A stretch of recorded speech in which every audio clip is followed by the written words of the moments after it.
2026 খেলা হবে, শুধু খেলা সেঞ্চুরি হবে। 2026 ভোট, এই শুভেন্দু অধিকারী যে হিন্দু মুসলমান করছে, কিভাবে দেখছেন আপনি?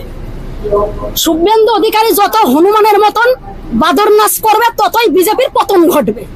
আর বাংলার মাটিতে ওই সাম্প্রদায়িক বিষ ছড়িয়ে এখনো অব্দি কোনো রাজনৈতিক দল ফয়দা করতে পারেনি, এখনো পারবে না, আগামীতেও করতে পারবে না। প্রত্যেকটা মানুষ শুভবুদ্ধি সম্পূর্ণ মানুষ, বাংলার মানুষ যথেষ্ট বোঝে বাংলার মাটি সম্প্রীতির, একতার, ভালোবাসার মিলন বন্ধনের মাটি। তাই এই মাটিতে যতই বিজেপি বিদ্বেষমূলক কথা বলুক, সাম্প্রদায়িক কথা বলুক, হিন্দু মুসলিম করুক, মন্দির মসজিদ করুক, সিএমের নামে বদনাম করুক, শাসক দলের নামে বদনাম করুক, যাই করুক, কখনোই কিছু করতে পারবে না।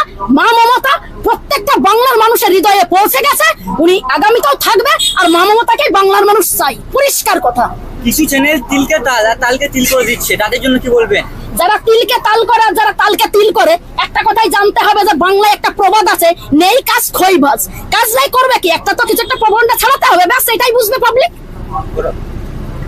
যেখানে হিন্দু আমি যতদূর বুঝি, অতি সাধারণ একজন ক্ষুদ্র মানুষ, আমি আমার প্রত্যেকটা জনগণকে একটা কথাই বলবো, যারা আমার ভিডিও দেখেন বাংলা সহ ভারতবর্ষ এবং ভারতবর্ষের বাইরেও যেসব আমার জনগণ আমার ভিডিও দেখেন, এবার যেসব জনগণ আমাকে ভালোবাসেন, দোয়া দিয়েছেন, আশীর্বাদ দিয়েছেন, স্নেহ দিয়েছেন, এবং আমি মাটির যথেষ্ট সত্যি আমি মাটির শক্তি পেয়েছি, এবং আমি চেষ্টা করি সবসময় ন্যায় আর অন্যায়টা তুলে ধরতে।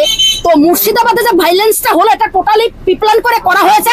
2026-এ যেহেতু বিধানসভা ইলেকশন আসছে, সেই ইলেকশনটা কিভাবে তছনছ করা যায়, কিভাবে মানুষের মধ্যে বিষ ছড়ানো যায়, কিভাবে মমতা বন্দ্যোপাধ্যায় নামে বদনাম করা যায়, কিভাবে হিন্দু মুসলিম করা যায়, সেইটাই প্রিপ্ল্যান করে কিন্তু ওই ভারতীয় জনতা পার্টির যেসব এলাবেলা চেলা অন্ধ ভক্তরা আছে, তারাই কিন্তু এই কাজটা করেছে। কিন্তু আমি স্যালুট জানাই মুর্শিদাবাদের রঘুনাথগঞ্জের পাবলিককে, শামশেরগঞ্জের পাবলিককে, সুতির পাবলিক।